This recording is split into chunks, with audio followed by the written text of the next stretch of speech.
I saw that Father Miscampbell just entered the room, and as he knows, what I love about Notre Dame is great men and great women thinking great thoughts. So I'm very pleased to introduce our speaker for this session, John Waters. My name is John O'Callaghan. That wasn't the of course, because there's no reason you should know me. But with that name, and with this accent from Wisconsin, you probably know I'm an Irish American. And Irish Americans are very proud of being Irish, but we're not really Irish. We're Irish Americans. Today, we will have the delight of listening to a real Irishman exhibit for us the truth of the saying that Irish Americans use, which is, if you're lucky enough to be Irish, you're lucky enough. John Waters was born in Castlereagh, County Roscommon in 1955. This is taken, by the way, from his website, so this is somewhat of a self-identification. Especially when you see this next line, you'll know that I didn't write it. Despite the best efforts of a number of local schools, he remained uneducated in any acceptable sense. He was employed in a range of jobs after leaving school, including railway clerk, show band roadie, petrol pump attendant, and mail car driver.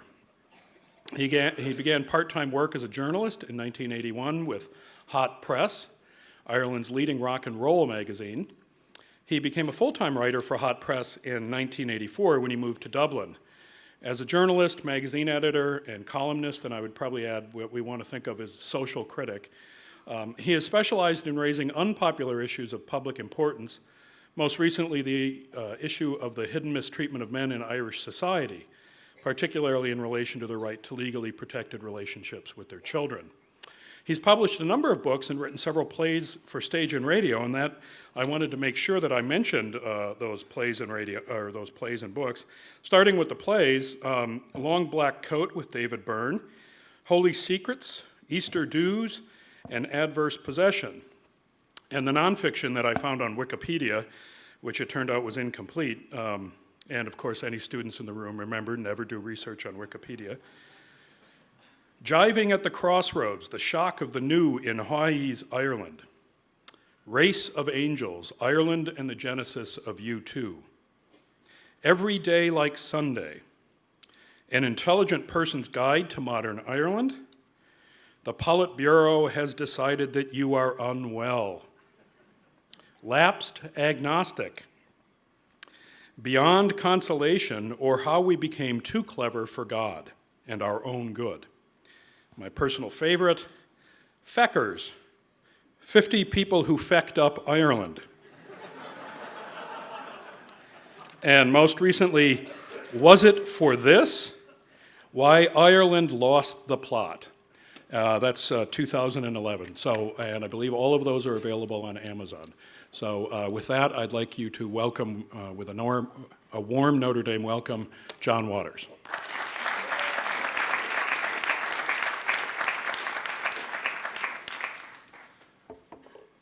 Thank you very much. It's been a real blast to be here for the last few days, listening to everything, and really, I'm not saying that just to ingratiate myself, although that too. But really, I come from outside, and by that I mean the outside world. I'm an outsider, but I'm from out there. And it's really interesting to be in a place like this with such an intensity of, exploration, of investigation of reality. And to be all the time trying to work out how is this going to change things? How is this going to change the world that I've come in from? Because sometimes I think that maybe in academic circles that doesn't really necessarily translate. And sometimes I often think that, kids come to college or comes to school, I don't say Notre Dame, but they go to school and then they get inoculated in all kinds of wonderful ideas, and then they go out into the real world and find that they have no further use for them. And I suppose if I want to do anything, is to try to circumvent that particular tendency of modern culture. So my subject is the thinking heart of man, which I'll elaborate. 3 years ago, when I was 54, a book publisher in Ireland asked me to contribute to a collection of letters written by well-known Irish people to their 16-year-old selves. It struck me as a strange but somehow interesting idea, beautiful even. So I agreed. This is how I began my letter to myself. Dear John, when I think of you, it is almost as I would of a son. I know there are things about which I know more than you do, but alas, one of the things I know most certainly is that I cannot hope to alert you to the consequences of your relative unknowing. Nor do I necessarily wish to do so.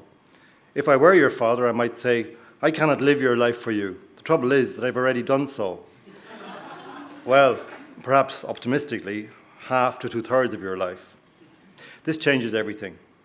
I remember a gauche, gangly youth with long hair who had certain clear ideas about things. I have to tell you that almost everything you knew was wrong. I could waste my precious 500 words by telling you things with a view to saving you time and heartbreak, but that too would be fruitless. I am the consequence of mistakes you have yet to make. Instead, all I would say to you is that I feel intimately connected with you in every moment. I look back towards you through the few instants of space-time that separate us and draw from you a sense of my bearings. I measure the journey that I've made, the one you must yet make, and from that draw a sense of what is left for us both to undertake. The news is not so good. I'm still gauche and not ungangly. I still have long hair. I know minutely more than you do, but that knowledge, too, informed mainly by the mistakes, is probably still all wrong. If we're working off the 70, then I have much to discover on behalf of us both in 15 years. Soberingly, less than half the time that separates you from me. And then I went on to make some patronizing and pointless remarks to my younger self before finishing. The picture is growing, but so painfully slowly that it seems hopeless to imagine it will complete itself in time. To be truthful, my best expectation is for a gauche, gangly, long-haired, 70-year-old John who will look back at both of us and laugh himself to death. Good wishes across the puddle of comedy and time, John.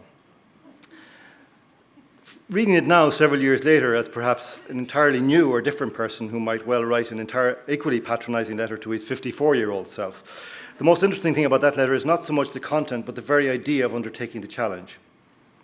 Is this just an interesting but abstract literary exercise, or is it more? When I address myself with these two opening words, Dear John, am I playing a game or actually doing something that is existentially valid, acknowledging something fundamentally real about myself? And let's stop right there and look at the end of that last sentence. Something fundamentally real about myself. What does this mean? How casually I throw out that word, myself. How casually I use the word I. My I is already in a knot thinking about itself. For this is precisely what's at stake. Is there something constant through my life that I can call myself? Is there something I can call I? In terms of what you might call my every intuition, this seems like a comical question. In terms of what we call science or neuroscience, it's a very real question indeed. From what I've read and understood of this discipline, the vast majority of its practitioners hold that there is no continuous self through time. In a certain sense, it's easy to think of my younger self or selves as different person or persons. It wouldn't be normal for me to address any previous incarnation of myself as you, and yet it has here an immediate and quite comprehensible aptness. It is, in a way, funny. Which should alert us to the possibility that we're on fairly fundamental ground. Laughter often functions as a defense mechanism by which we deflect phenomena that are existentially threatening. We know from biology that every cell in the human body renews itself every 7 to 10 years, which means that between 1971, when I turned 16, and the present, there have been, in a certain sense, 4 or perhaps up to 6 discrete John Waterses, operating under the name I claim as mine today. Hence, there's a certain naturalness in the idea of regarding myself as my own son, although in another sense I might more plausibly regard myself at 16 as my own ancestor. And note all the I's and myselfs piling up in those sentences. Again, we see that language tries to hold us back from where we might otherwise freely go. Words tend to take us for granted what we already think we know, and also handcuff us to what is intuitively coherent. Or perhaps conversely, we might decide that language is here acting as barrier against the dissolution of everything we understand about ourselves, everything we think we are, everything that in fact we are. The good news is that I'm not a neuroscientist. I have studied this subject as a layman and tried to make sense of what I'm receiving. Again, you'll have noted I'm still using that word, I. Even though the news, as far as I can tell, is that one day, sooner or later, we'll wake up to be told that there is no such thing as an I. It's an illusion, a trick of the light, a kind of hologram created by numerous brain functions crisscrossing in the void we imagine ourselves to inhabit. But the good news is also that even neuroscientists use the word I, even when declaring that it doesn't exist.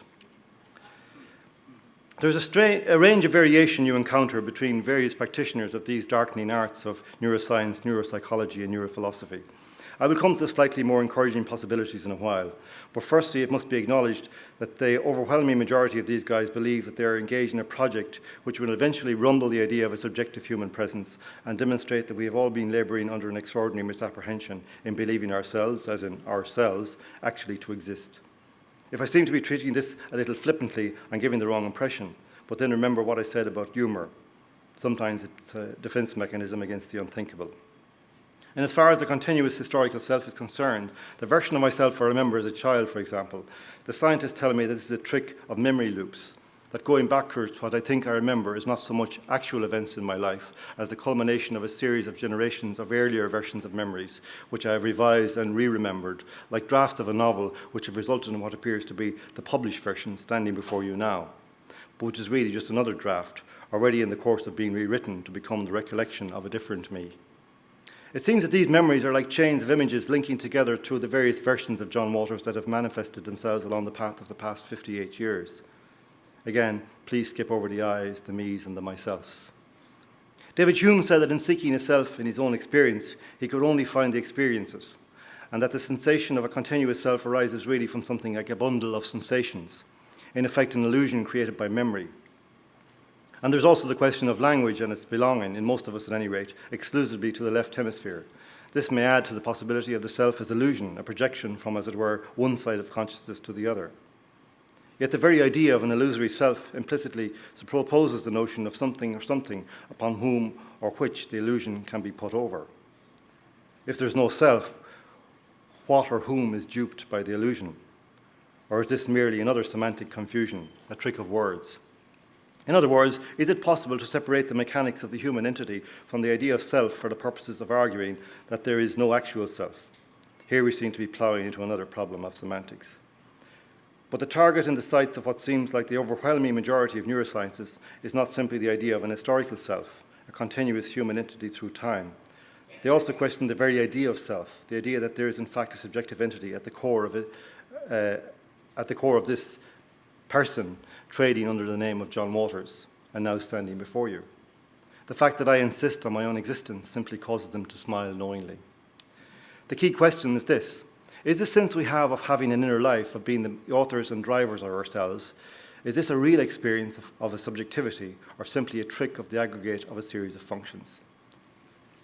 And we know that most of the practitioners in this field are Daniel Dennett, for example, David Chalmers, even though they vary in terms of their emphasis, come out pretty much on the same side,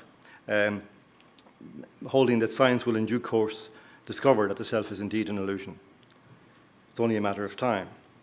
Not only that, but most of them appear to be entirely sanguine about this possibility, indeed looking forward to the day when they can announce it definitively. In the meantime, they more or less speak and act as if the case were already proven. The site of consciousness has not been discovered, however. It's not a region of the brain. It's not a chemical phenomenon. It's not in the genes. It's not in the neural networks, although these are good for tracking consciousness, for providing a sensitive index of it. Many scientists say that the brain does not generate consciousness, that the brain generates certain functions like intelligence, feeling, memory, vision, etc., but that consciousness is maybe something else, something that is not or is more than the sum of these quantities. But these views are beginning to die out, it seems, in the discipline. Others hold that it's precisely the sum of these functions. Some scientists say that human consciousness will eventually be boiled down to the concentration of calcium in a particular kind of cell. They also say that such a theory of mind, when it emerges, may well be counterintuitive, that there is no necessary correlation between the insight and the experience. In other words, they say the final explanation of subjectivity may describe a process that doesn't seem like subjectivity at all. That what I or you might say about our sense of being subjective beings is not relevant in the face of the process of objectification that science is engaged in. At the extremity of the present scientific viewpoint is the idea that a thermostat, for example, is possessed of a rudimentary form of what they call consciousness. Man then is an advanced thermostat, a sophisticated computational mechanism with no core but a kind of virtual intelligence arising from the crisscrossing of various synaptic and chemical processes. Some scientists elaborate that the idea of the self emerged in evolution, that human genes constructed the illusion of the self for biologically useful reasons. Others agree that this deep kind of acquisition of self-knowledge is not attractive. These are what I would call the more thoughtful ones, that it leads towards depression and despair, which raises an interesting question as to whether there's a need for balance between the appetite for truth and the desire for happiness.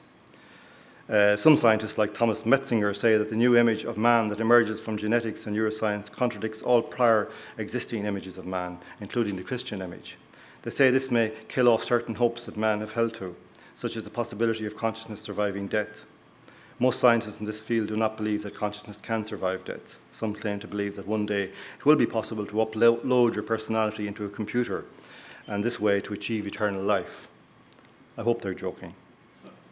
Some, like Metzinger, speak soberly of the possible consequences of the loss of the metaphysical dimension for societal cohesion.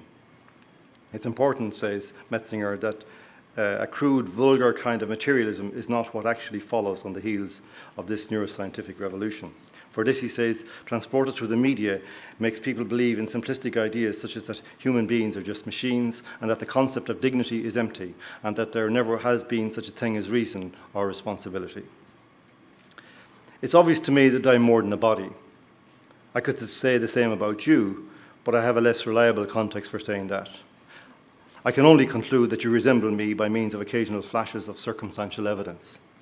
Yet our culture tends to ignore the impossibility of such certainty and assume that it's obvious that we are all, in certain fundamental aspects, alike, that we speak of the same experience when we use words like joy or fear or red or purple. In a certain sense, one might say that I have only indicative evidence that anyone other than myself is more than a body, more than a material entity. I would go further. I don't feel that I'm material, or at least I don't feel that this material entity that stands before you now and answers to the name of John Waters is actually the entity I think of as me. And let's stop there and ask, what happens when something I call I thinks of something called me? Is it me doing the thinking about I, or am I looking upon me impelled to thought? There isn't this a sense of a subject and an object in the same entity, and me in here contemplating the objective world out there, which includes some at least of the constituent elements of what I think of as myself. Some of this confusion effect is the consequence of linguistic sleight of hand, but some of it also arises from a real dualism that exists in this entity I call I, or sometimes me. We can also say that subjectivity, or the condition that vivifies the self, is a category of consciousness, but perhaps not the sole one. It might well be distinct from the kind of consciousness that engages in thinking or calculating or indeed in speaking and movement. It seems that subjectivity is a strand of consciousness that is added on to the other mental properties and processes, a kind of higher intelligence that oversees the moving, perceiving, calculating, remembering, and problem-solving entity that constitutes the physical, detectable, and catalogable me. And this used to be known as the ghost in the machine, which is the entity that most accurately seems to correspond to the sense I have of a me, an I, or a self. This question of the self or human subjectivity is described as the hard question of science because it turns the attention on the organ that made all previous discoveries in the scientific area, which it seeks to deconstruct using the same objective methodology. The difficulty becomes immediately obvious. Could a subjective intelligence deconstruct itself? To deconstruct subjectivity, the sense we have of there being heart or core to our humanity, and suggest that this is merely an illusion, would be the final triumph of positivism. Positivism excludes, above all, the subjective, or at least tries to deny that subjective can have any role in deciding where truth lies. Truth is what you think it is. Right and wrong are more or less in the eye of the beholder. But the positivist worldview also insists that knowledge had to be cleansed of the worldview of the individual or community before it could be called truth.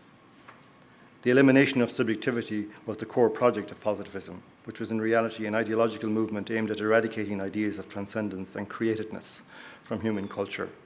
Really, it was an attempt to eradicate the human element, to sever the organic connection between man as historical object and citizen, and man as a subjective intelligence investigating reality from the center of a particular experience and intelligence.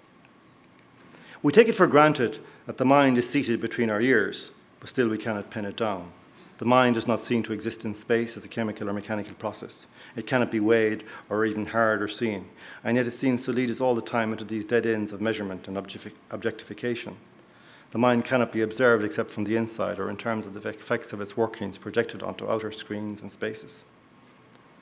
John Henry Cardinal Newman's great theme, Cor Cor Loquitur, Heart Speaks Unto Heart, borrowed from St. Francis de Sales for his coat of arms, became Pope Benedict's theme for his visit to the UK in 2010.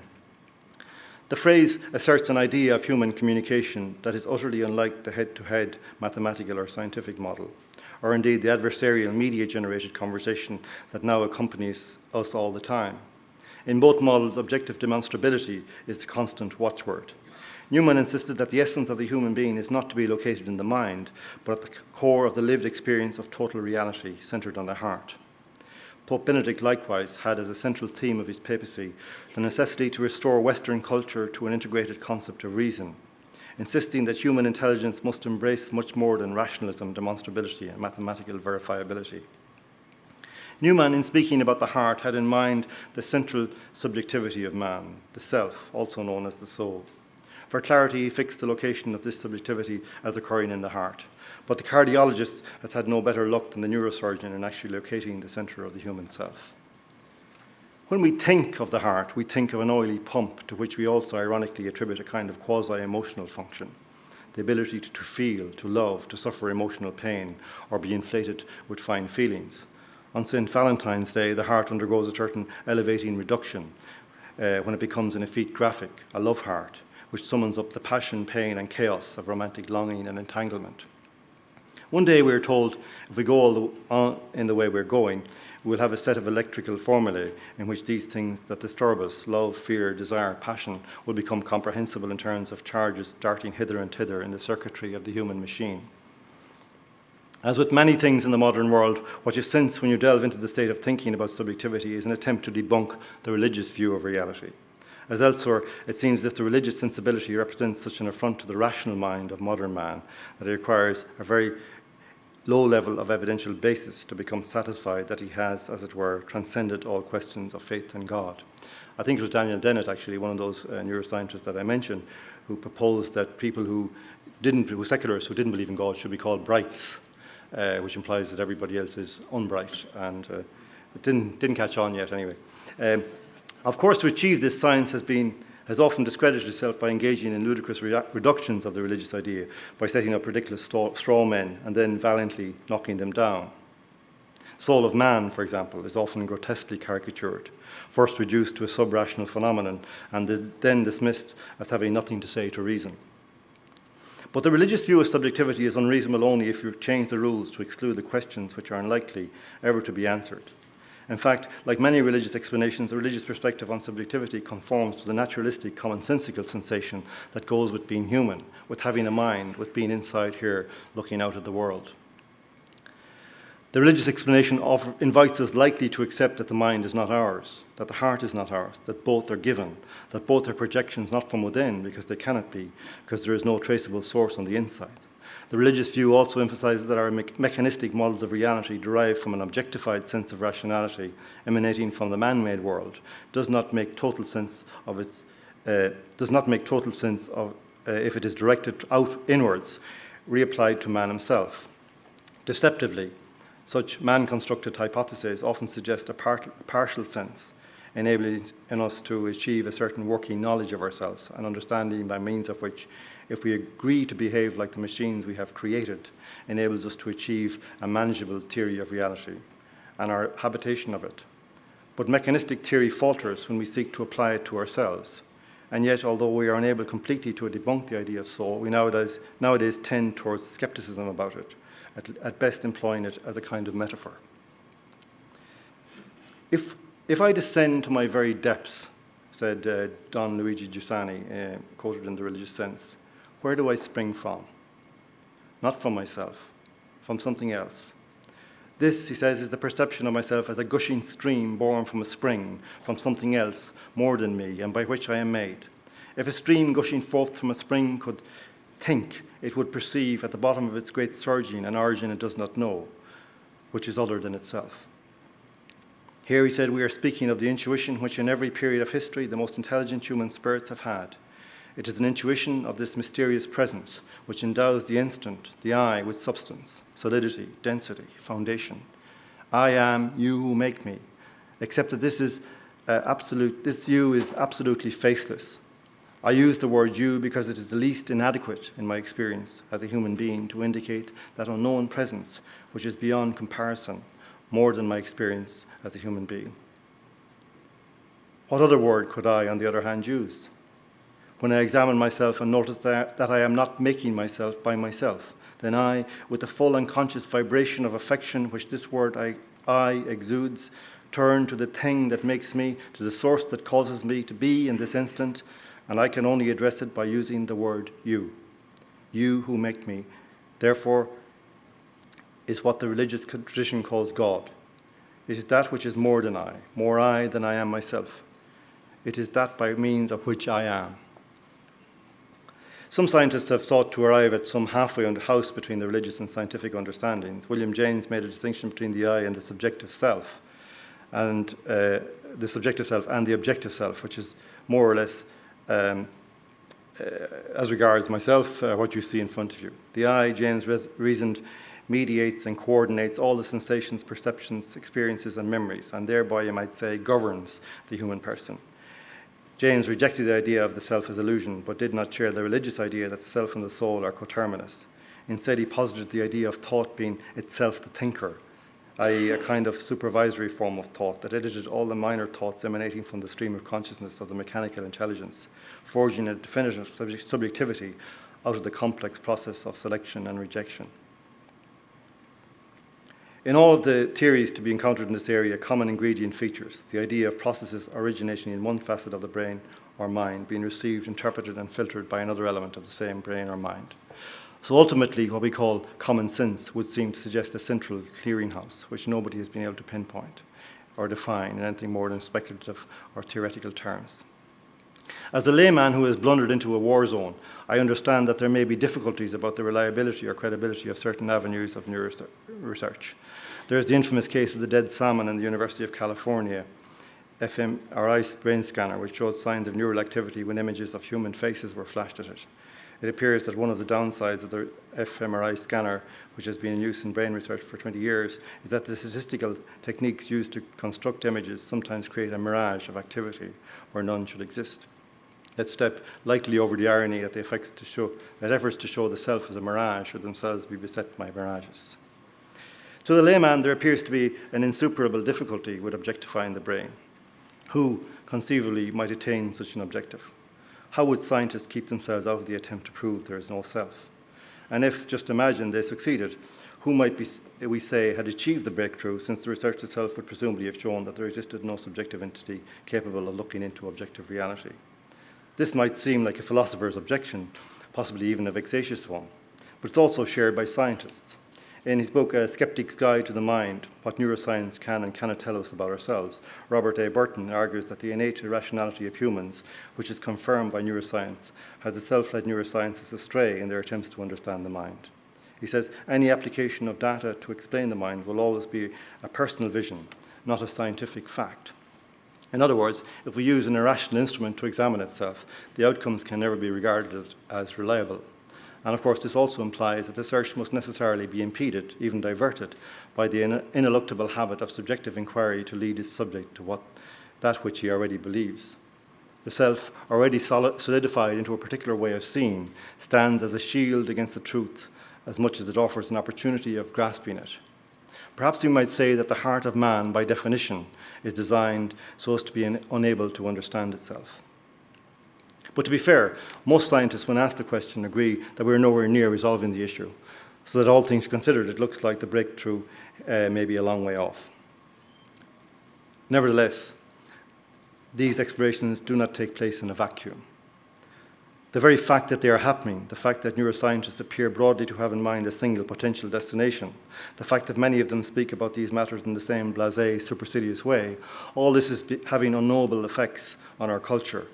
Already these ideas are creeping into courtrooms where they can be used to defend indefensible actions on the basis of a secularized, rationalized version of predestination. What is called neurodeterminism, for example, suggests that our behaviors are determined not by the autonomous self, but by an inherited neurobiology which renders us blameless for our actions. Hence, a murderer only did what he did because his synapses told him to. This, of course, ignores innumerable factors which can be definitively stated. For example, that many other people may have similar neurology to the murderer but have never killed anyone. The effects of this highly tentative scientific thinking are also creeping into the public square in invisible ideologies which infect popular and political thinking, adding pep to the step of the relativist and the secular atheist who want an end to all the God nonsense once and for all. As with other great questions, popular understandings have tended to move ahead of the science, assuming that what scientists say is possible will one day prove to be so. And if it is going to be true, then that the self does not exist, it follows, as B follows A, that the self cannot exist in the present. It is already debunked, if only in potential terms. But this potential is sufficient for us to act upon. Therefore, at an informal level, we proceed as if the ultimate discovery had already been made. We take out a mortgage on the certainty of the breakthrough and gift it to ourselves right now. This is an amazing and largely unremarked aspect of mass media society, that the collective intelligence of human society may increasingly be formed by ideologically mutated interpretation of not merely scientific developments, but actually of mooted scientific objectives, even those which seem to have no imminent prospect of confirmation. So the very process of scientific searching, or rather the ideology of this searching process, implies that a certain conclusion is potentially possible, and this appears to come accompanied by an assumption that this conclusion will ipso facto be reached. Essentially, I would say, taking the perspective of the human as we currently understand it, the project which aims to deconstruct the self is an amoral endeavour, which refuses to take responsibility for consequences, holding that knowledge alone is its own justification. But there are many potential consequences of current trends and objectives in neuroscience, which might well give us pause for thought were we to consider them outside the stark chamber of scientific curiosity. If, for example, we take the idea of the mechanistic human to its limit, we're likely to eliminate free will, which means that the conventional ideas of crime and punishment will become obsolete. How can you punish the person when the responsibility rests with synaptic processes only? And if there is no single inner self, if it's a trick of linguistic function or some mechanical quirk of the mutual firing of the different hemispheres, then almost everything we take for granted about ourselves as beings in a society of beings is potentially bogus. Ethics, for example, conscience, responsibility, opinion, conviction. If there are only mechanical processes held together by a trick called memory or a sleight of words, then what's the point of continuing to treat human beings as we do? If subjectivity is illusion, the whole thing is illusion. If there is no one there to have a continuity of experience, what then can be employed to hold the individual responsible for an inconsistency of action or behaviour? If there is no self, how can there be individual free will? How can punishment be just? What, for that matter, might justice amount to if we are all merely joined up series of dissociated experiences passing ourselves off as intelligent beings? Why punish the body, mind, or even soul of a man who exists only by way of being the repository of dissociated memories which give him, whoever he may be, the illusion of continuity and suggest to him that other men are similarly constituted? But this may only be the beginning of the disintegration of human understanding and human society as we currently experience these. Were we finally definitively to receive confirmation that in fact ourselves are mere illusions, could we continue to be ourselves in the way we now do, believing ourselves to be actual presences at the core of our beings? Could I utter the word I or me without an escalating sense of irony? Could I avoid becoming separated from myself, in a sense undergoing a permanent out-of-body experience by which I see myself as some dissociated robot which I inhabit without existing, more or less as a spectator of my own life? Could I engage in even the most everyday human activity while managing to allay the sense that it is not I who does this, that there is no I, that what appears to be me is simply a trick of the chemistry, a series of sensations which are felt by something that feels like a me but isn't really? It seems clear then that if all of this unfolds as we are told it will, the only coherent logic for dealing with the new situation of man is merely to enjoy the trip, to see life as simply a random series of experiences without real consequences. We cannot perhaps predict where this might lead, but we can anticipate that it will be somewhere dark and pointless. Life as acid trip in a straitjacket, going nowhere and having no order or coherence. So if we succeed, as it were, it is difficult to imagine that we will be able to continue to see ourselves as we have until now. In fact, it will not be possible to see ourselves at all, for we will know that we have no selves. That the idea of myself as a subjective presence in reality will seem to me, whatever me means, as illusory. I cannot imagine such a thing right now, but this present failure to imagine it will not protect me from its consequences when it happens. Nothing will ever be the same, because it will never again seem the same. It will be like an illness has entered the very core of whatever man continues to think of himself as. There will be laws, but no conviction about upholding them, only increasing ruthlessness and vindictiveness, and then desperation. But it will go much deeper than laws. How will future men, women listen to a piece of music once thought beautiful and be able to transcend the knowledge that their response to it is merely, as the case may be, the opening and closing of synapses, the whoosh of chemicals, or the insistence of memes? How will a future teenager be able to speak of love without a similar awareness creeping into the encounter? How can we reach out to embrace one of our children in the knowledge that before the moment of contact, we or they may be overcome by the knowledge of our and their machine-like condition? Can man survive this? Will we, knowing all this, be able to behave as if we didn't? Will we be able to rest on our victory laurels in having unpicked the mystery of ourselves and still continue with a version of ourselves which, though useful, familiar, and reassuring, stands in contradiction to the facts of science as we will know them? It seems inconceivable. Will we for a time hold the two ideas together simultaneously in a kind of paradoxical embrace, one moment believing ourselves as we have until now, then remembering what we are really like? Will this period of paradoxical embrace come gradually to an end, leading to a time in which we will understand ourselves, as it were, and each other only in the new, realistic way? By seeking to go beneath what we recognize as the irreducible self, by splitting the atom of the I, man is really delivering himself over to a condition that might in a certain sense be compared to the compulsion of the anorexic. He wants to reduce himself but has no benchmark to work to. No matter how far he goes, he thinks he ought to and can go further. If he succeeds, the success is really a kind of dissolution of his own self. So the searching might be, in a certain sense, be seen as a kind of metaphysical anorexia. The pattern to be observed in the area of neuroscience mimics the tendency of science in general to avoid the question of meaning while implying that it is disproving it. Failing to prove meaning is not the same as disproving meaning. Equally, to ignore the requirement for meaning in pursuit of science may well itself be unscientific, since it risks unraveling the very processes of reasoning and meaning extraction which have served our species hitherto. Science itself is an aid to the search for meaning, but needs to be distinguished from the ideological entity of scientism, which seems now to be the dominant model, which seeks a purely mechanistic explanation for everything, detaching itself from questions of meaning or either moral considerations. And what is appalling about this is not that it represents an affront to current understanding, such as, for example, the religious understanding of humanity, but that it appears to offer a prognosis and prescription for humanity that really tends towards the antithesis of what the word human currently provokes in us. It seems certain that in advancing the progress project of our species to the point of ultimate self-deconstruction, we simultaneously engage in a process of self-obliteration, which must by definition be the antithesis of progress. This obviously raises questions of a deeply momentous nature. Is there a kind of knowledge that man is better off not having? Could it be right for humankind to cut itself off from forms of knowledge which might lead inevitably to the abolition of its species? In this question, we return to Eden and to the earliest moral of the Bible. Is it possible to avoid these eventualities? Is there a way around what science appears to be telling us? Is there another way of seeing human beings? It seems to me that the issue for us right now is not so much whether or what science will discover as how we deal in our culture with the distortions of the aspirations of science through popular dissemination in the media, popular culture, and so forth.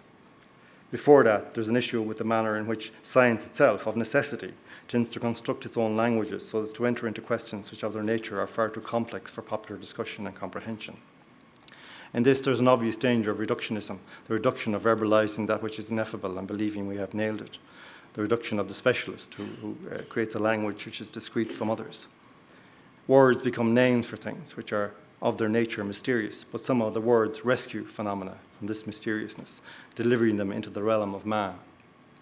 The way scientific phenomena are named and described involves hidden acts of presumption.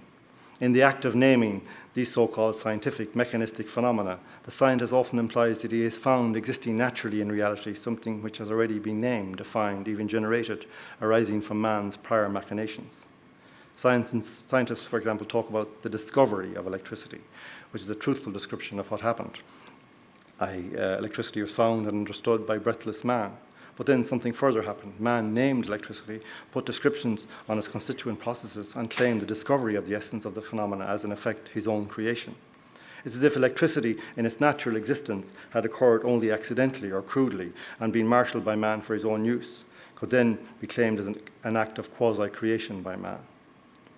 Thus, the scientist creates a language and imagery of electricity which in effect colonizes something hitherto mysterious as something knowable and falling within man's ambit and power.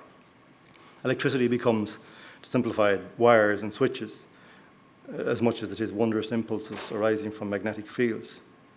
A magnetic field, similarly, has its own explanation and has likewise been tamed. Then, next time he comes upon a similar process, for example, in his own brain, man declares, well, this is just electricity. In this way, man creates a circularity to allied mystery. Each new generation of scientists verifies mechanistically and afterwards takes for granted the work of the last. What is magical and mysterious acquires words and descriptions which appear to render them banal. This is perhaps unavoidable. The problem arises when hubris enters in. After a while, some scientists use terms like pixie dust explanations to describe the tentative explanations of other disciplines for phenomena which have not yet been colonized by science. It is as though their previous successes in comprehending things entitle scientists to presume that the remaining mysteries will eventually not merely yield to their interrogations, but will belong to them in the same way that electricity does. Thus, science not merely eliminates the mystery of what was once totally unknown, but also that of which remains mysterious. Science, too, takes out a mortgage and claims everything now. But, in a sense, everything remains at the level of pixie dust, because all explanations are simply rational confabulations of phenomena that remain embedded in the mysterious. At a certain point, going backwards to the history of knowledge, science always runs out of road, with the origin of matter, with the question of origin itself, with the nature of consciousness. Having words to clothe over these deficiencies enables science to obscure its relative ignorance.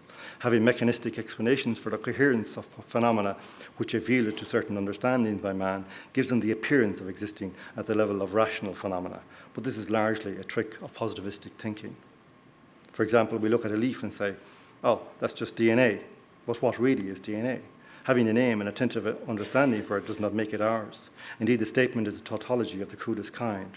No matter how the world might conceivably have been found to work, it was always going to have had processes which could have been named and described. It is possible to imagine an entirely different set of mechanisms for how reality might function, as in science fiction, but these explanations too would have to be amenable to understanding according to some scientific schema. There would still ultimately be mechanisms and functions and amenable to be named. Doing so would not, and does not, make us the masters, but merely the observers of pre-existing phenomena. But in my view, the real problem is not what science says or lays claim to one day discovering, so much as the assumptions which arise in the present from the reductive or sensational or ideologically motivated reportage of science in our mainstream cultures. And I say this as a journalist because I think this really is the point out there, to be an outsider coming from in and to see the intensity of understanding of issues which are in many instances beyond me, and to know that there's an impossibility about taking these understandings and these insights into the world where they are needed so desperately. Every day, moment by moment, we receive information that adds to our sense of humankind moving inexorably towards omniscience and omnipotence, and do not realize that although most of us have done nothing to further this objective, we feel entitled, indeed obliged, to share in it. But most of the time, this is an illusion. Not only are most of us uninvolved in any advancement of human knowledge or control of reality, but the process of progress itself is usually not as we understand it. A new frontier in science is announced, and the popular media extrapolate from this a judgment concerning the most fundamental nature and place of man. We receive this judgment and feel changed or even bound by it, and yet have almost no understanding of the nature of the advance that has been made, which is usually described in the most cursory and approximate fashion. Yet, a warm glow of satisfaction suffuses each one of us who hears, because mankind has made another giant leap forward. By the time we receive the information, it has already been subjected to a series of reductions, at least two. The first occurs when science seeks to convert phenomena into words to enable them to be worked with by specialists. By definition, these are not the ordinary words by which we understand everyday reality. they take things out of the realm of everyday understanding and thus remove them from any prospect of verification according to criteria which are not of the instant scientific process. And the second reduction occurs at the other end of the process, at the point of breakthrough, when these words are converted back into a language of the everyday, but almost invariably by people who are not scientists and have their own ideological agendas with regard to what they would like science to be saying to the world. A couple of years ago, I noticed a pretty wonderful example of this syndrome in the reporting of details of a new book co-written by the eminent scientist Stephen Hawking. The book, The Grand Design, was hailed in the media as declaring God redundant once and for all. Hawking outlines the idea of God's redundancy in his book, declared, for example, the headline in the Irish Times, for which I write myself. As a student of Irish Times headlines, I found this construction most interesting. Had the context been virtually any other, politics, sports, finance, there would have been quotation marks around the word redundancy. Had Hawking questioned, for example, the opinions of a fellow scientist like Richard Dawkins, the headline might have read, "Hawkins claims Dawkins' views redundant," in quotes. Or perhaps, "Hawking says Dawkins is wrong." But perhaps because the Irish Times is a secular newspaper edited by rational people, such strict adherence to the house style might have suggested that Hawking's reported pronouncement was being treated with scepticism, and that just wouldn't do. The use of the ambiguous phrase "idea of God's redundancy" sought to sidestep the problem of presenting what was really no more than a scientific opinion as an authoritative statement by someone who might popularly be regarded as proposing definitive views on the matter.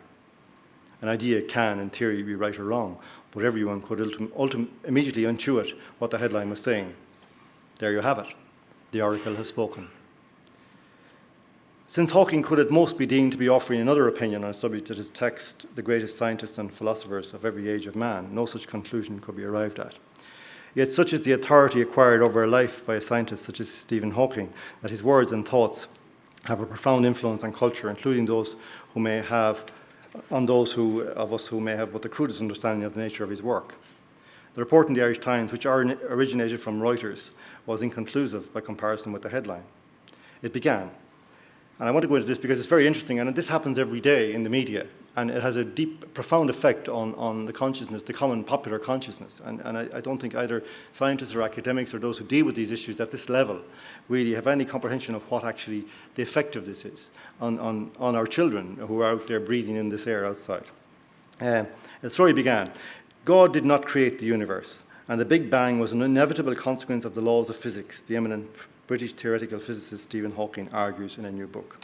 And I want to go into this because it's like, I think this is the function of journalism, to go into these things and say, well, is this true? Because, if it's true, then we should just fold and say, oh, that's it, it's over. But if it's not true, then we should find out why. In what sense might it not be over? In what sense might this not be the end of it? Very often people just read the story and it becomes another drip of their hope escaping from their souls, if they have souls, which of course they don't anymore. It soon turned out that the author of the report had not read the book, but was citing an extract published by the Times of London, so we're already 2 generations away from the book. It also emerged the book was actually co-written with US physicist Leonard Mlodinow.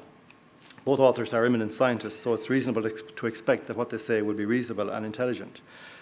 And I'm happy to report that the Grand Design contains a great deal more substance than was attributed to it by this report, which unwittingly indicated that it amounted to nothing more than a circuitous series of semantically tautological statements. For example, because there is a law such as gravity, the universe can and will create itself from nothing. I want to focus on the meaning of words because, in a sense, that's all we have. Is it possible to blandly accept the idea of a law of gravity as pre-existing the creation of a universe? Why would anyone, scientist or not, have a right to assume that something like gravity can be taken for granted? That in fact gravity could have existed even though nothing else did? For that matter, what is gravity? Where did it come from? Is it part of the universe or not? Presumably not, because according to the Irish Times report of the analysis of this book, the prior existence of gravity was what enabled the universe to create itself from nothing. At the very least, I would suggest that analysis should be amended to read, the universe can and will create itself from nothing except gravity. You may say I'm playing tricks with words. You're right, but so are the authors of these sentences, whether they be journalists or eminent scientists. Incidentally, how can something create itself? Does it do the creating first, or does it wait for itself to create itself before it makes a start in this endeavor of creation? Another quotation from the book. It is not necessary to invoke God to light the blue touch paper and set the universe going. What does not necessary mean? What does the word God itself signify for the authors? Who, if not God, might have lit this blue touch paper they speak of? Presumably it was indeed lit. With what? Who made the touch paper blue? What is blue? Where does it come from? If something or something else, either other than God, that is, lit the touch paper, why are we not entitled to call this something else God? Of course, to say something is not necessary is rather different from saying it's untrue. I may say this, that it was not necessary to have a biro in order to write this paper, but that doesn't mean I couldn't have written it with a biro. So even in the eyes of Professor Hawking, God may not be redundant after all. God might exist or might not. In other words, we have been told nothing at all that's new. The Grand Design is actually an interesting and a useful book. It's often actually a dazzling book designed, it's a bit like a secondary school, high school textbook, lots of diagrams and cartoons and so on. It skillfully and straightforwardly addresses complex questions relating to the nature and putative origins of the known universe. It also explores the functionality of different models in science to give approximately coherent hypotheses, which are often mutually exclusive in terms of logic, for example, Newtonian theory versus quantum physics. Models which, though mutually incompatible, can, the authors concede, have an approximate equality of functionality when it comes to comprehending reality. The book is especially interested in questions like whether a completely different set of physical laws might be possible in a different kind of reality. What you notice when you start reading the book is that the newspaper report bears virtually no relationship to its overall content. The references to God and religion comprise perhaps a total of 3 pages in a book of 250 pages. The journalist who constructed the report had to search valiantly among the pages for the references he found, and in doing so ignored an immense wealth of far more interesting material. The book's treatment of the God question is brief and rather tautological. The origin of the Irish Times story was mostly in the very first chapter, adding weight to the suspicion, which I can exclusively confirm, that journalists stop reading when they've got their story. The first God reference picked up by the journalist occurs in the course of an explication of M-theory, defined as a theory of everything. The book describes it as functioning rather like a map of the world, impossible to construct as a single model, but functional when comprising lots of smaller maps, which taken together provide a workable instrument. The author states, we will describe how M-theory may offer answers to the question of creation. According to M-theory, ours is not the only universe. Instead, M-theory predicts that a great many universes were created out of nothing. Their creation does not require the intervention of some supernatural being or God. Rather, these multiple universes arise naturally from physical law. They are a prediction of science. Here, in this instance, of course, it's worth noting that the authors are not talking about their own view of reality here. They're simply describing in simple terms how M-theory sees things. If they were outlining their own theory, these sentences might be regarded as highly suspect on various counts. In the first place, there's the issue of many universes being created, again, out of nothing. This seems to be merely an assertion. Meanwhile, it's also a linguistically illogical statement. If the world was created, does this not imply a pre-existing creator, and so on? None of these questions are asked, never mind answers. Furthermore, there's the question of these multiple universes arising naturally from physical laws. In what sense can something called nature be assumed and taken for granted? Does nature arise naturally also? And what of physical laws? Are we to assume them to pre-exist the world, nature, and everything? Do laws also arise naturally? And so on. These objections, however, are unfair to the authors of this book at this point in the book, since they're not as yet doing more than summarizing various theories and ways of seeing reality. So the journalist has plucked out a sentence which is kind of merely a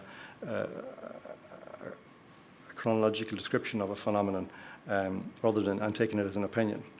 But however, the book does go on to deal with religion at various points. And the authors give fairly short shrift to what they call theological views of reality. They're dismissive of the ancient practice of inventing gods to, as they put it, lord it over every aspect of human life, and seem to applaud what they call the growing awareness to history that nature follows consistent principles that can be deciphered. And even though they go to some lengths to show that quite different models of reality of understanding can sometimes accurately describe the same phenomenon, at no point do they appear to consider that theological and national models of understanding are neither mutually exclusive nor incapable of equal degrees of effective consistency. So what you see there's much more I could say about this book, but it's an example of what happens when a layperson seeking a story, a layperson with an ideological agenda seeks to extract from something something useful to his own position, and to use an eminent scientist who has his own reasons, or scientists in this case, have their own reasons for being used, because there's often there's actually a sense reading the book that these paragraphs about God, about theology, have been dropped in precisely for the purpose which they've achieved, in order to be plucked out by journalists and used to publicize the book. Even though the book is actually not at all about this in the science. It's actually about, if you're to say it's about anything, it's about the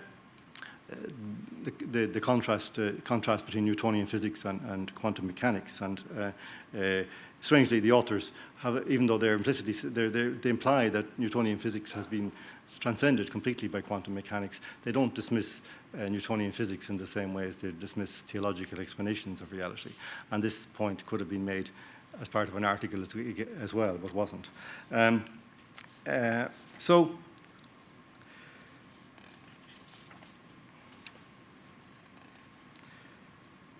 what's the point of Ernest reporting 2 or 3 lines from a book which contains far more amazing statements? One of the reasons, of course, is that whereas virtually no journalist, including myself, is capable of reporting adequately on what Hawkins and Ludden are saying about, for example, the relationship between Newtonian and quantum physics, the idea that they're dissing religion makes for a straightforward and easily presentable story. And as I say, looking at the book, it's hard to discard the idea that the authors have anticipated this syndrome and made full use of it. I believe that there are indications already that the predictions of neuroscientists in their science and the skewed interpretations by journalists may together be delivering us a self-fulfilling prophecy. I believe that under the assault of mass media-driven conditioning, the I may indeed be shrinking and possibly being replaced by another kind of I, a communal I, which at the insistence of the culture we all increasingly more or less share. The impact of mass media has not really been examined in our society, mainly because the principal mechanism by which this examination might occur is the media itself. And media, like conjurers, are not in the business of explaining how their tricks work. If you sat around here 60 years or 70 years ago and thought about the likely consequences of mass media society, you'd probably have got some kind of idea that all of this technological communication would have given each of us the capacity to communicate at a mass level to each other, to speak the deepest thoughts and desires of our hearts to each other, and to share this and to confirm and verify how we feel, how we know, what we understand from reality. But in fact, something close to the opposite has happened, that instead we get the traffic comes from the other direction, and it impresses itself upon us. It really drives the thoughts, the impulses back into our own hearts and replaces them or buries them under a new thought. And this, I think, is an explanation for what's happened in a lot of, you actually look at something like the way that the gay marriage debate has come out of nowhere, and now, an issue which really was of no concern to anybody 15 years ago, 10, 15 years ago, now is regarded as the primary civil rights issue or human rights issue of the age. Where did that come from? I think that what's happening here, I believe, is that the modern state experiences its newfound self-generating capacity to bestow previous undreamt of freedoms on previously marginal sectors and interests, chooses to demonstrate its power in the face of those who hold to prior understandings that power comes from somewhere else. So the thinking heart of man is on the move. The I is being shrunk by this process and other phenomena. The removal vans come every day, although we don't notice their activities. The thinking heart of the I is being transported or teleported elsewhere, from its mysterious seat in the human person to a remote place in culture, to which each of us must now look to find our functioning public selves. And there can be accessed or exercised only according to the collective regime-approved criteria. You might usefully think of it as being moved to a cloud above our heads, perhaps to an iCloud. If you're to mount a counteroffensive to the reduction of reason or culture, this is where we must begin, in matching the alleged deconstructions of the scientists and journalists with deconstructions of the way these findings are couched or reported. If we're to organise a cultural fightback on behalf of the self, we must begin to expose the tricks which are used by various disciplines operating in the general area of positivism, so as to expose the limits of their claims to protect the health of human culture, at least for as long as this is practicable. And we must begin from our subjective selves, not as an act of defiance, but because this is the only means we have to truly grasp what is real.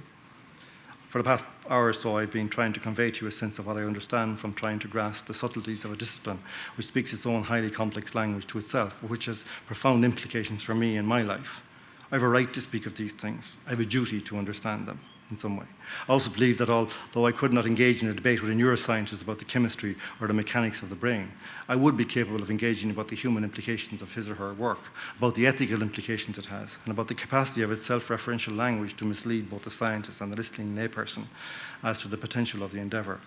I need, therefore, to shake off my reticence based on my ignorance of particular disciplines, overcoming this to the extent that I can, but nevertheless insisting upon my right and duty to engage in something that profoundly affects my life and the lives who will come after me. The subject of the thinking heart of man is not akin to that of the Earth's once alleged flatness, or the fallacy of the sun orbiting the Earth, or any of these previous myths which have been rumbled by science. This, you might say, is the final frontier, the moment in which the final reduction of humanity will be complete. Were man to think of himself into this achievement, he would in effect be committing suicide, using his own mind as the weapon, a weapon which would disappear the moment the act of self-murder had been effected. Is this a contradiction? I hope so. I hope it remains a contradiction for as long as I live and for a long time afterwards. It seems to me to represent at any number of levels an assault on reason as I have known it, and as it might conform to what I have seen and learned about the world I've inhabited for 58 years. Thank you very much.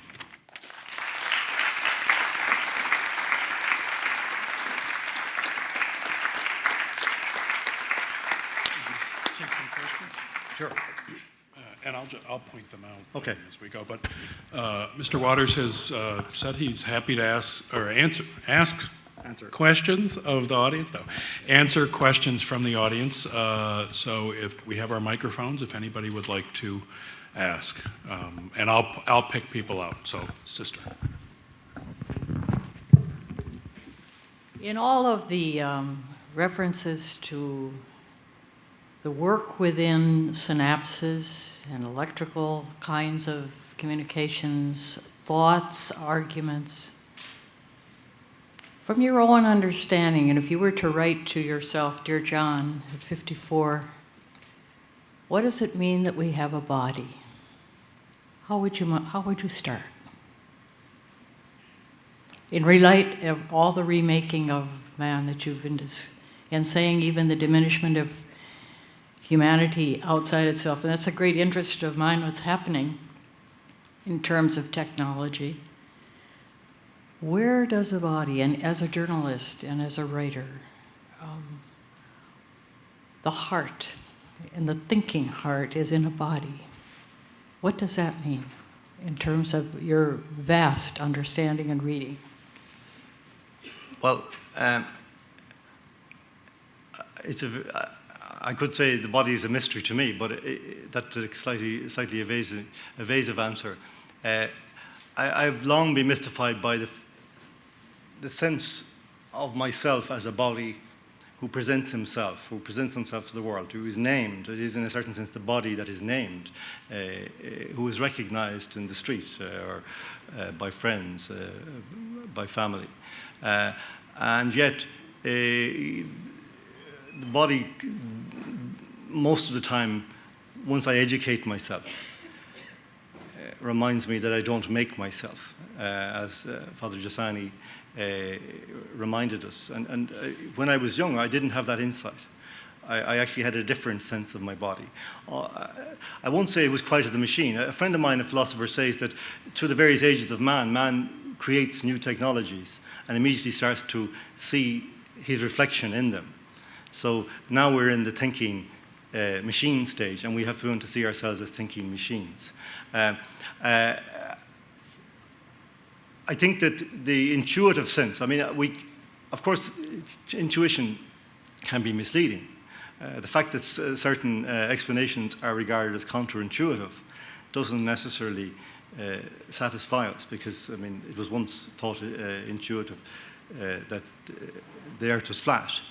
Nevertheless, to me, the unity of body and mind, they are one. I am one in some relationship which belongs somewhere else, which comes to me somewhere else, that there is another present. This is, to me, the only rational way I can deal with this question, that because I can show up under the name of John Waters, I can speak, but even if I drill back into the very furthest depths of myself, I cannot convince myself that this is really just me, that there is just me. As far from being, not alone am I not a machine, but I am not even just a body. I'm something, I'm a vehicle. This body is a vehicle for something tremendous, which is not the earthly me. I don't mean that. It's something which is really the presence of something extraordinary. And somehow our culture has managed to persuade us that this isn't true, that somehow we can reduce ourselves in different ways. And the body has become deeply reduced entity in our culture. But to me, the body is, as I grow older and become more aware of this I didn't make myself thing, I do not make myself now, I think the body, in a sense, begins to leave me. I can feel this as I grow older. It's almost as if the body is preparing to leave. It's not so much that I die, it's that my body leaves me and goes it goes back to the earth. I will no longer need it. And then I will rise, I will go as myself. And this to me is the meaning of the resurrection. It's both the meaning of the crucifixion and of the resurrection. That my body is something which gets me around in this necessary existence, this necessary dimension, this dimension I visit now for reasons that are mysterious to me. To me, the body is as I grow, it is unbecoming me. It is already, I can see the signs of aging, the signs of imminent disintegration. There is a sense that it is leaving me already. And so that's my personal sense right at this moment. But I'm conscious that I'm engaged in an educative process of experience as I go through life, and that I have yet to encounter experiences which I know about, I've been told about, I've observed them in others, but I cannot know them intimately, profoundly, until I get there. Hey, over here. Hi, I'm Sean McPherson. I'm studying at Purdue, getting a Master's of Science in Education, specifically high school chemistry education. And I was just curious, well, I had a comment first of all. They just came out with the next generation of science standards that will be adopted by Indiana next year. And one of the focuses is like understanding the nature of science as more than just like the scientific method, as more than just black and white, that it's a social construction. And yeah, I guess I was just asking if you had any practical advice for a high school chemistry teacher in a public school in which the word God is taboo, and in which there's not much opportunity for other explanations other than just presenting the material. So I don't know if you had any advice for teaching about the nature of science. Yeah, I mean, really the kind of subtext of what I'm talking about here is what I've spoken about before in Rimini during the summer, for example, about the bunker, which Pope Benedict's image of the place that man has built in the modern world for himself to live in. And a bunker without windows, in which there's a certain kind of reasoning, a certain kind of language, and a certain kind of way of assuming certain things to be absolutely real. And in that, of course, language, the bunker implies walls and ceilings and a place that we can comprehend easily and therefore convince ourselves that we are omniscient because there's little enough to know in everything. And in this bunker, there are other walls which are constructed of thoughts and words. And I don't think we pay enough attention to words. I think our positivistic culture has kind of convinced us, and I think this is probably a sin in academic and scientific discipline more than in others, that words can be arranged in such a way as to capture things completely. as opposed to what I would say is that the words are approximations, they're indicative, they're nudges to one another to alert us to something we already know. And I think that, therefore, that the most important thing is to be aware of the inadequacy of language. That there's this paradox about language, that we use it, obviously, but it has limits, and that we seem not to understand in modern culture that these limits exist, and think that we can actually pin things down. And so, for example, the word God, I mean, is a word, like Václav Havel once said, what a strange fate befalls certain words. He was talking about the word socialism and looking at the history of that word when it, from its beginnings as something virtuous to its end as something dark and evil. And words have strange fates in our culture. I mean, and the word God has, as Heinrich Ball, actually reviewing a book by Václav Havel, noted that Havel never used the word God. Even he constructed all these different phrases to convey the same thing. And with the result that many people in Czechoslovakia think that Havel was an atheist, but he actually wasn't. He talked about the beyond, or the something else, the absolute horizon, and constantly talked about these things. And Heinrich Ball made a very interesting observation. He said that it's as though out of courtesy towards God, Havel refuses to use the name which has been trampled underfoot by politicians. I think he meant politicians in the broadest possible sense there. And I think that's you have to be constantly aware that you're ducking and diving. It's almost like everything is like a limbo dance, where you're trying both to communicate what you mean, and also avoid all the meanings that you don't want to convey, or that the meanings you see developing in the eyes of your listeners. That you can, in a sense, you have to look into the eyes and you see what they're thinking. Are they moving ahead of you? Or are you actually communicating that which is in here and which you try to nudge into activity in there, in the hearer? Because we don't really convey information from here to there. We really awake knowledge that's already there. I mean, that's, I think, what communication is, beyond a certain rudimentary level. So I think that, the language, but also I think the question of, always to keep in mind the mystery which is behind everything. And this is a word I know, it's a word that scientists throw their eyes up to heaven about, because they claim that it's an evasion. But beyond a certain point, in science, philosophy, any discipline you name, there is nothingness. It is built on nothing. It begins from nothing. Very few of us could actually utter a statement that is absolutely grounded in some pre-existing truth, other than perhaps the fact that we are here. We know this. And our in the bunker, our presence here has somehow come to seem like a banal thing. It seems like something that is already just the starting point of something else. That we must show up in the bunker and then make ourselves available to do something, to be something, to provide something for others, for the society, for the state, and for the culture. But as Don Giussani reminded us, to be alone is the most extraordinary thing. Just to be here is extraordinary. I mean, sometimes people, friends of mine, colleagues say to me, "Come on, you don't really believe that, the Son of God came down here and lived for 33 years and died on the cross and then rose from the dead and all that stuff. Come on, you're an intelligent guy. Like, what's happened?" And I say, well, I do agree, standing right here in this particular environment and, talking to you, it does seem somewhat implausible. But compared to the implausibility of my own presence here, it's pretty every day. I don't find it in any slightest bit remarkable. When I start wondering about my own existence and then contemplate this story, it seems like something, I won't say unexceptional, but pretty, in keeping with my own presence here. And so it's a question of reasoning. It's a question of reasoning which is based on, first causes, always keeping in mind that we have to be in the bunker, we have to understand the bunker, but if we allow the bunker logic to suck us into itself, we will miss everything, including ourselves. And so we have to, in a sense, jockey two understandings at once.